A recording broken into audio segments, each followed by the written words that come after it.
उम्मीद है आपको वीडियोस पसंद आ रही होंगी। अगर वीडियोस पसंद आ रही हैं तो लाइक कर दीजिए, चैनल को सब्सक्राइब कर लीजिए और अपने दोस्तों में शेयर कर दीजिए और अपनी गलतियां कमेंट में टाइप कर दीजिए। और इस डिक्टेशन की एडवांस आउटलाइन और पीडीएफ के लिए हमारे पेड बैच से जुड़ें।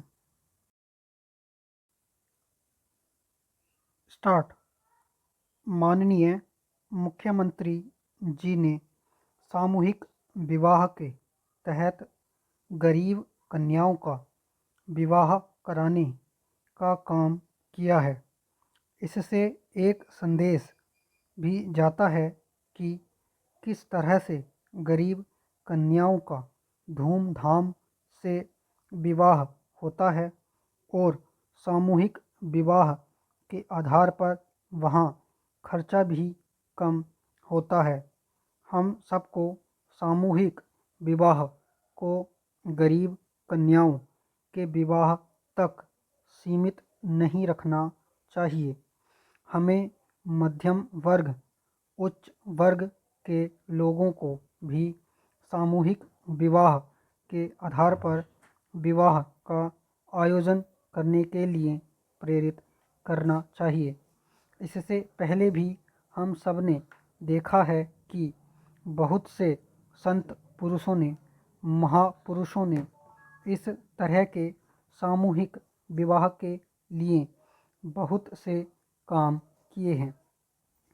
स्वच्छता की क्या हालत थी, यहाँ के हॉस्पिटलों की क्या हालत थी, इस सरकार में हम सबने देखा है कि कितना सुधार हुआ है।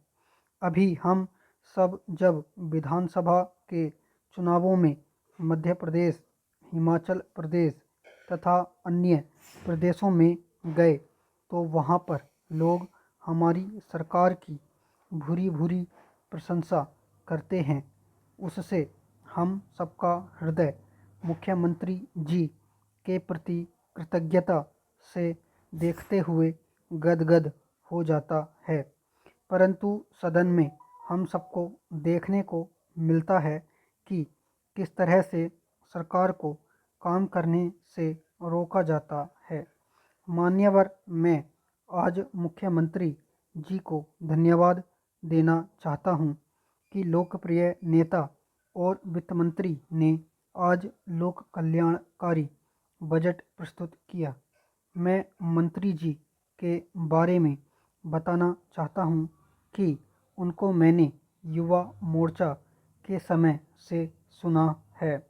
वह लगातार कहते हैं कि राजनीति सेवा के माध्यम से करनी चाहिए, चाहे किसी गरीब को उसका हक दिलाओ, चाहे किसी गरीब के पैर से कांटा निकालो, चाहे किसी प्यासे को पानी पिलाओ। राजनीति हमेशा सेवा का माध्यम होना चाहिए। मान्यवर, हम सब जानते हैं कि आने वाली पीढ़ी को शिक्षित, संस्कारित किए बिना इस देश को उच्चतम स्तर पर पहुंचाना संभव नहीं है। आज माननीय प्रधानमंत्री जी ने विकसित भारत का जो सपना देखा है और वर्ष 2047 तक इस देश को विकसित राष्ट्रों में सम्मिलित करने के लिए उनका जो संकल्प है वह बिना गरीब के बच्चों को पढ़ाए हुए संभव नहीं है।